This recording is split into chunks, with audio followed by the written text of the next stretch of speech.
I must have went to Law's Marine Engineering School and got my second assistant license because I went to England on it. I think that's the only place it went. And I remember that's the ship that I had a fireman on there, and that ship had a great big, if this was a run I'm thinking of, it had a great big steam gauge. I mean, this steam gauge was great big. It was like 2 feet in diameter.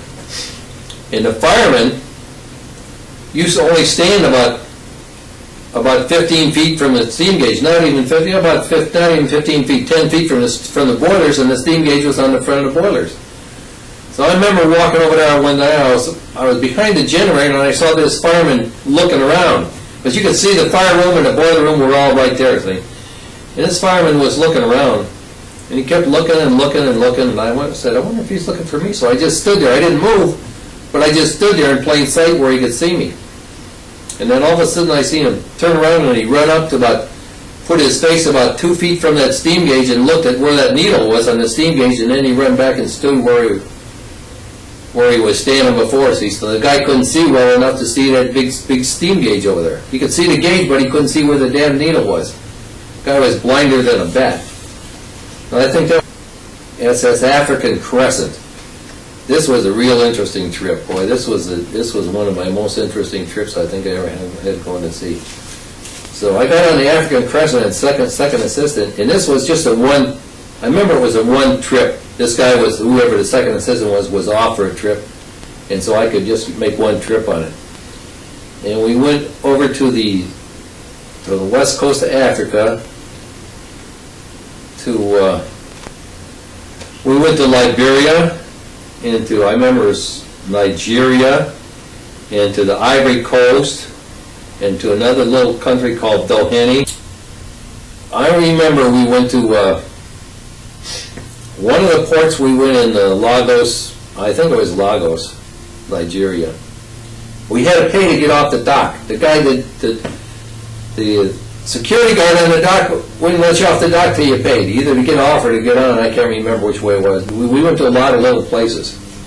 And one of these little places that we went to, and this was out in the middle of nowhere. I mean, I don't know what town this was or what country it was in, but man, I mean, there was a dock there, but there wasn't hardly a damn thing else there. And so we were unloading railroad rails. Had a lot of rails in the bottom of the ship, and the way they would unload them is they would tie this wire on the ship's lifting gear, tie this wire around there, and then it would pull these rails out, and then after they got it out where they could work on it, then they could tie the wire on both ends, and they'd lift a bunch of them up and put them on the dock.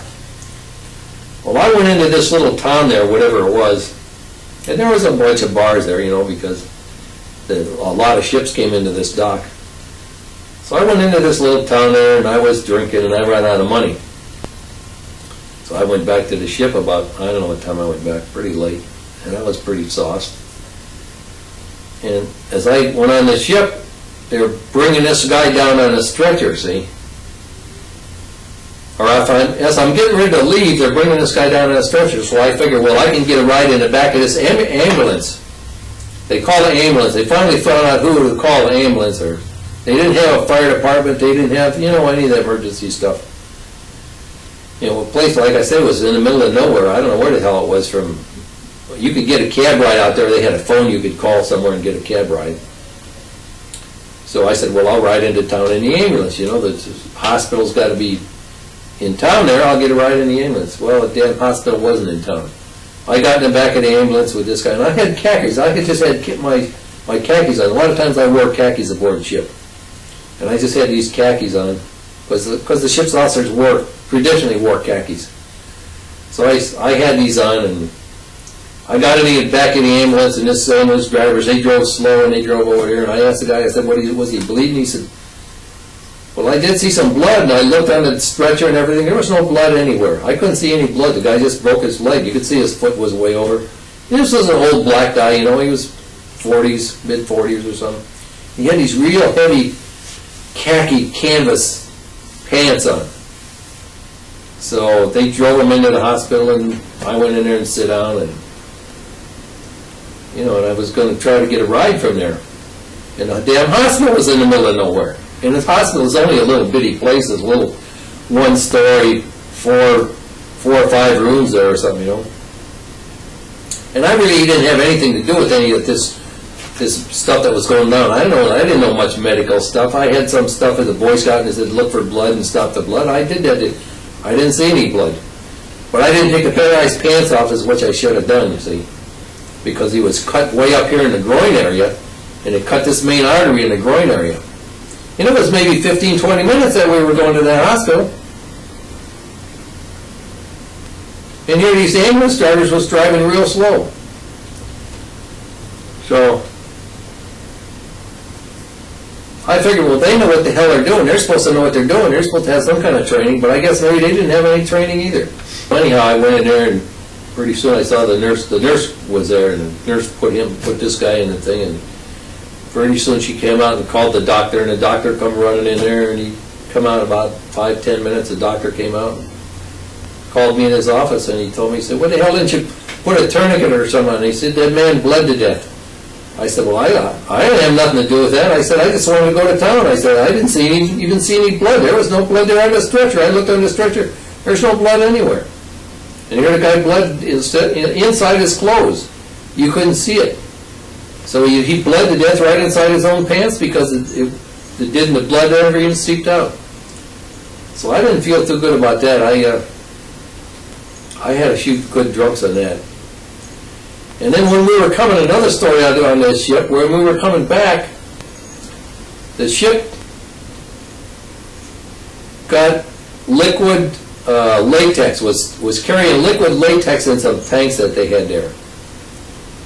And when they filled these tanks, the ship would get heavier on one side and then tip over, and then they'd fill a tank on the other side, then it'd tip to the other side. Well, anyhow, when this ship tipped over one time, they got this liquid latex ran into the bilge, into the bilges in the shaft alley.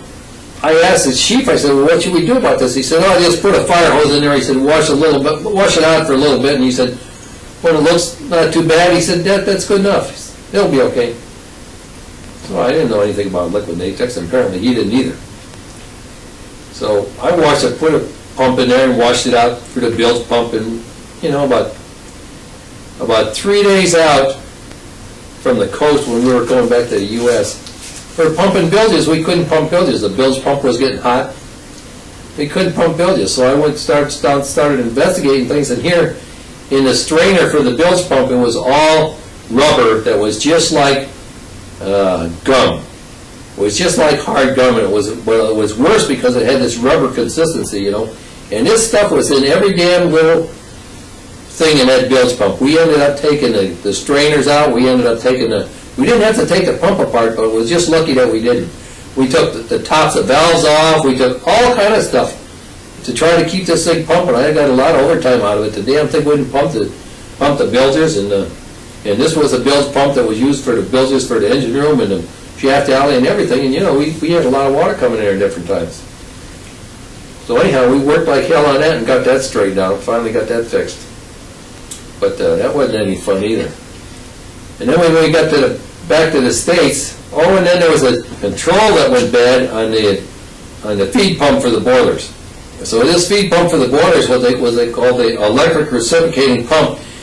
And you could watch a needle in there, a gauge there, and if that gauge was up to like 20 pounds, then it means the pump should pump a lot. And if it was down to 0, the pump shouldn't pump at all. So I had a little hand control. I could see where that gauge was going, and I adjusted that hand control whichever way and kept that bilge pump running and going all the way into the port. So that worked out pretty good. And then when we got back, I got off that ship, and the first movement they made on that ship, the guy that relieved me, no, it was the first assistant was on there. I guess I didn't like him for some reason because I figured I served them right. But anyhow, the ship was maneuvering, and it ran the ship in and banged the propeller into the dock and wrecked the propeller. And then the ship had to go into dry dock for some reason, and so I think that was the end of that trip. That was the African Crescent.